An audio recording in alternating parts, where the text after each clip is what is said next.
Аломатҳои пешакӣ барои таваллуд. Чӣ тавр фаҳмидан мумкин аст, ки ба зуд ба кӯдаки худ вохӯред?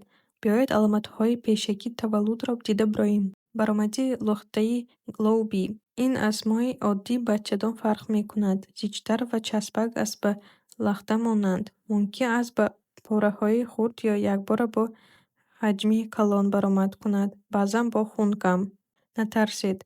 Истодан ё кам шудани вазн. Наздик ба таваллуд вазн дигар намеафзояд ё каме коҳиш меёбад. Дарунрафт шудан. Диарея. Дар аксари занон пеш аз таваллуд рӯй медиҳад. Паст шудани шикам. Ҳангоми паст шудани шикам нафаскашӣ осонтар мешавад, гӯё ки ҷойи бештар дар шуш ба вуҷуд меояд. Хоболудӣ. Наздик ба таваллуд коҳиши зиёд хобидан пайдо мешавад, ҳисси сустӣ мешавад. Агар чунин бошад, худро маҷбур накунед, ки бедор бошед. Ба қадри кофӣ хоб кунед. Хатҳо ё машқҳои ҳомладорӣ.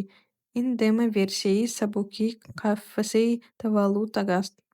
Агар зан дар ҷойи гарм ва ором бошад, ин хатҳо худ ба худ қатъ мешаванд. Тахриёбӣ роҳ рафтан. Наздик ба таваллуд камар ва бадан танг шуда, мисли мурғ рафтан мумкин аст. Диққат! Ҳамаи ин аломатҳо ё баъзеи онҳо метавонанд пайдо шаванд ё ҳатто ҳеҷ яке пайдо нашавад. Пайдо шудани онҳо маънои онро надорад, ки фавран таваллуд мекунед, аммо беҳтар аст, ки омодагии худро барои таваллуд тафтиш кунед.